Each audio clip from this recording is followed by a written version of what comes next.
Hello, all you beautiful, shiny, sparkly souls.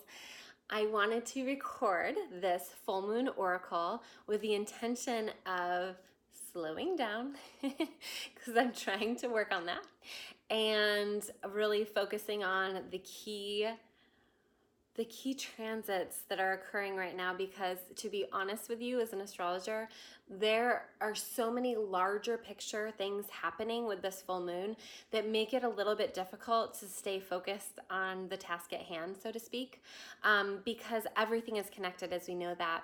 And one of the main things I will just say about that before I get to the full moon is that we have Jupiter in the final stretch of Sagittarius. This whole year, Jupiter has been in Sagittarius. And if you're curious about this more, definitely go and watch my Jupiter in Sagittarius video, because even though it's a little bit long, you can skip to where Jupiter is in your chart when it's in Sagittarius.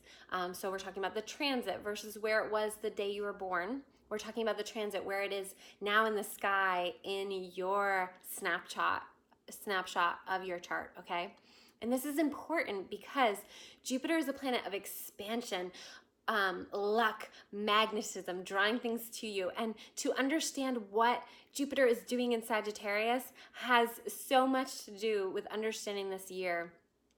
And as we get closer to 2020, in December of 2020, we have Jupiter moving into Capricorn, creating this amazing, crazy experience of so much being in Capricorn. We'll have the South Node, which is already in Capricorn. We have Pluto, we have Saturn already in Capricorn, those three major players, okay? And then we're gonna have Jupiter moving into Capricorn. So please understand that it's very difficult to stay focused on the full moon because we have that lining up and we have a lot of Capricorn. So understanding what Capricorn represents in 2020 is going to be huge for you to be successful in 2020. And that's why I created the 2020 vision, which is a planetary planner for your year. And I highly recommend, if you're interested in this planner, that you pre-order now, because I have no idea what's going to happen with how many copies are going to be distributed and how. So if you definitely want to guarantee that paper planner is in your hands to start 2020 with, it actually starts with the eclipse of December 25th. That's if you're on Pacific Standard Time. And I wanted to start there, and I was very inspired to start there. So you'll have that, if you pre-order, you'll have that in hand by the time that eclipse comes. So into the depths we go. We are diving in deep with this full moon. And one of the main things with this full moon is that we have the moon in 20 degrees of Aries. So definitely that's going to be most important. Where's 20 degrees of Aries in your chart? And where is 20 degrees of Libra in your chart? And are there any planets within, 5 degrees on either side of those two things, okay? Because the sun is doing its longer dance in Libra, which is going to be coming to an end here soon. And it's all about equilibrium, balance, justice, peace. Your conscious mind is working at that, okay? But the unconscious mind, the subconscious mind, the moon is in Aries, and Aries is the warrior. Aries is the how we identify in the world. So knowing your Aries placement is going to be really important. And Aries, wherever it is in your chart, it's showing you where you are to initiate in this lifetime, where you are to start things, where you are to begin, where you are to get physical, where you are to, show up and really shine, okay? And we think of all the cardinals. So we have this T-square creating with the sun in Libra, the moon in Aries, and then we have Pluto in an exact square in Capricorn, okay? That's all cardinal energy. Even though this is a full moon and we are clearing out so much from the subconscious mind around feeling alone, we also have Chiron over there in Aries at the beginning of Aries. And that is that wound of feeling just all alone in the world. And like you have to fight all alone and be left all alone, and that you're this lonely warrior. And we're actually healing that right now. We have the potential to heal that right now. When we have awareness, we are able to heal that. And so looking at where you felt like you've had to fight all alone, where you've had to just, feel so lonely and so out of place, where you felt like the lone wolf or the black sheep, one of the two, and really creating healing around that and really looking at how that might be a false story that no longer fits in your life anymore. Now, with all of that release, we also have this cardinal energy, which is beginnings, action, fresh new energy. And so for a full moon, it's very dynamic, it's very high energy, and you might actually feel a little strung out if you're not careful. Pluto's going to be uncovering some uncomfortable truths in your subconscious mind. There's no way around that. It's how we work with that, and if we decide to go deeper into our vices, or if we decide to get conscientious about it, work our bodies. There's so much in working our physical body, Aries, which creates healing, moving the energy out, crying, releasing. And that's where we get into this T-square being in cardinal, this T-square of Aries, Libra, Capricorn, or Aries, Libra, Capricorn, and bringing it down to Cancer. And the North Node is in Cancer. And even though it's a very loose conjunction, it is still in conjunction with this full moon. And what that's telling us is Cancer is trying to lead us. Our North Node is trying to lead us to those self-mothering, the self-nurturance, healing our heart chakra, healing through tears, healing through water, drinking more water, replenishing, eating more foods that have healthy components to them, have more water in them. Celery juice is the phase right now that everybody's in, like drinking all the celery juice, which is so healing, right? But there's other ways to heal. And as we get into this energy of this full moon, we really want to pay attention to what is healing to us. Where do we want that emotional healing to happen? And reaching out to the people that we know can help us with this and can help us tap into our sense of belonging. And what does a mother do the most? If she's doing her work correctly, she's nurturing and bringing the arms around and making that child, making those children feel welcome on the planet, feel like they belong, and just like any good teacher would do. So with that T-square of 20 degrees Libra, 20 degrees Aries, 20 degrees Pluto in Capricorn, we really want to look to our 20 degrees Cancer. Where is that in your chart? Where can you personally lean into your self-nurturing, your self-mothering? And also, depending on where it is, you might also be looking for some assistance and guidance during this time. So that is really a lot of what's happening, and the North Node in Cancer will be there until May 2020. So we are literally working through those last degrees of this North Node. And when the North Node is pointing us somewhere, there's no way to avoid it. And so if you're uncomfortable in the emotional area, the emotional arena of your life, this is the opportune time to really look at why. Is it a fear? Is it you don't want to look a certain way? Is it that you're concerned what other people think? I mean, it's really time to do that. Put on those big girl and big boy pants and look at where we've been afraid to express ourselves, where we've been afraid to express our emotions. I always say that the word emotion has motion in it. We are to move those feelings. We are to move that energy so that we can get to health, so that we can maintain health. So the other transit that is happening at this full moon is that Venus, I think it's like maybe the day before or around the day before, Venus is in exact opposition to Uranus.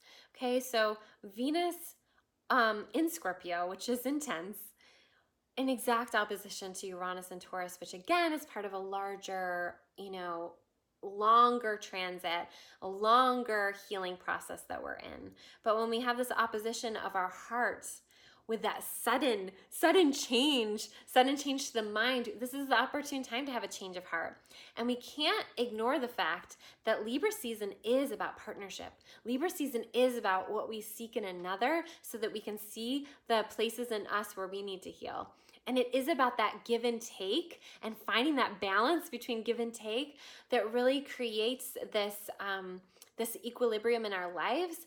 But more than that, it also creates this vulnerability in our lives to be able to have that give and take, to be courageous enough to get vulnerable in relationships. And, you know, Aries is like the opposite of that, in which Aries is all about the self, but can be self-protective. You know, oh, I'm so cool, I'm so tough. And I love Aries, don't get me wrong. And there's many other aspects to Aries, but one of the things about Aries is that it's ruled by the war god, you know? And so when we're having this full moon and then we have our hearts, which, you know, Scorpio, way back in the day, Scorpio, before we discovered Pluto, was ruled by Mars, the war god. And so to have Venus, you know, being stripped, the time when Venus goes into Scorpio, she is being stripped of all of her earthly possessions, all of her pride. And to step into this time and have a change of heart, to have a sudden awakening around our sensuality, around our ability to connect with another, around our boundaries, around what we're going to stand for and what we're going to take in relationships, and also what we're going to give and what we're willing to give.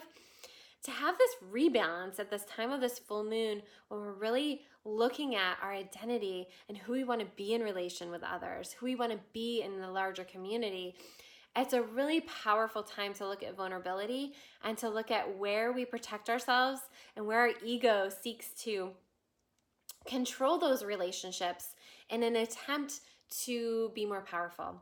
And power play is a huge part of this larger picture that we have going on with Pluto and Capricorn, and Pluto coming into conjunction with Saturn.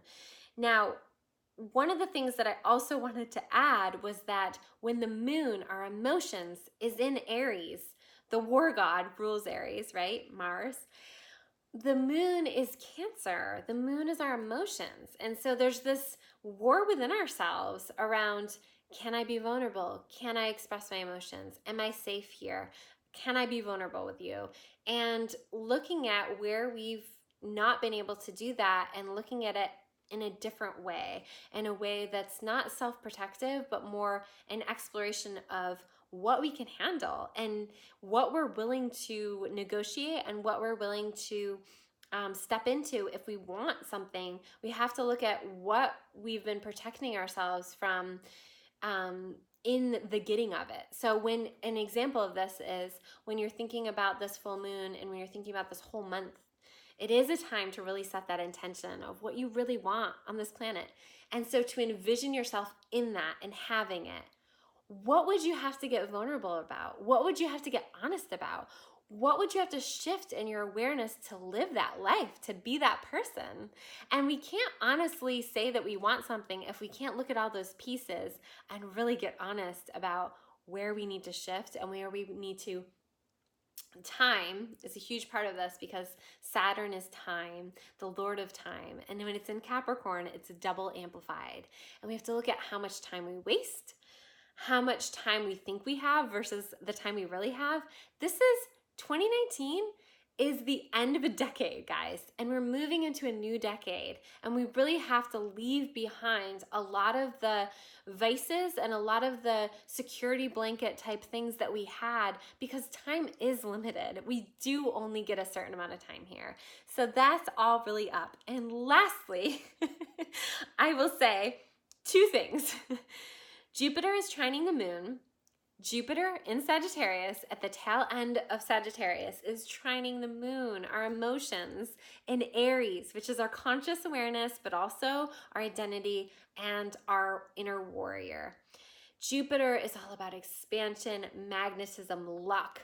And when it's in Sagittarius, it's around expanding the mind, expanding our ability to give and take, our ability to have new ideas and to not be glued to things, our security blanket, out of safety and not out of truth. Jupiter in Sagittarius is the ultimate truth. It's the ultimate open-mindedness. And so when it's trining at this new moon, when we have this very challenging square of Pluto, when we have this beautiful trine, it's supporting us. It's like, it's okay, little bird, you can fly.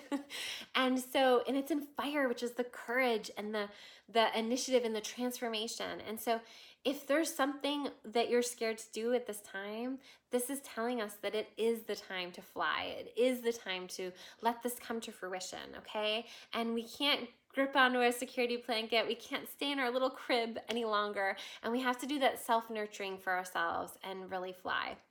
Lastly, this water trine, it's a loose conjunction, but it is nonetheless a conjunction of Mercury at 13 degrees of Scorpio. Again, those depths I was talking about, just we're going into the depths here. And Mercury and Scorpio is about communicating this deeper thing that we didn't even know was there. It's like the subconscious and the intuition and a lot of this is seeing symbolism, seeing synchronicities. Oh, I'm getting the chills. Also understanding this esoteric knowledge that, we all have this ability to remember, not to learn, but to remember that this typically isn't our first go around here, and there's access to information, truths, and knowledge that is coming forward at this time. And so be open, just be open to what's coming through, where your teachers are, where your information can come from, and being really choosy about where you get that information. We have that trine between Mercury in Scorpio, the North Node in Cancer, and Neptune over in Pisces. So at this time where this T-square is challenging, we also have this beautiful trine in the emotions, in the, deeper conscious mind, not just what we put words to, but like our feelings. When someone walks into a room and they don't say anything, but you feel their presence, we are getting a blessing in that emotional, intuitive, and inner guidance system. So stay woke, folks. Stay woke and pay attention to your dreams, pay attention to the synchronicities, and pay attention to where your teachers want to show up for you, where your meditation leads you, and where your body is telling you to go, because we are made up of 80% water. And as these water levels rise within us of our North Node in Cancer, these deeper emotional things that are coming up, as the polar ice caps are melting, that water rising has knowledge for us. It has information for us. So make sure you're staying hydrated and really, work with the water, work with your inner emotions at this time. And have a beautiful full moon. And if you're interested in working with me, please reach out. I'll have a link below. And I really do hope that you'll check out the Planetary Planner. There's a link for that below as well. And pre-orders are happening now, and they will be shipped out in December. And I'm very excited to share this with you. And if you like this video, please like and comment. Have a great day.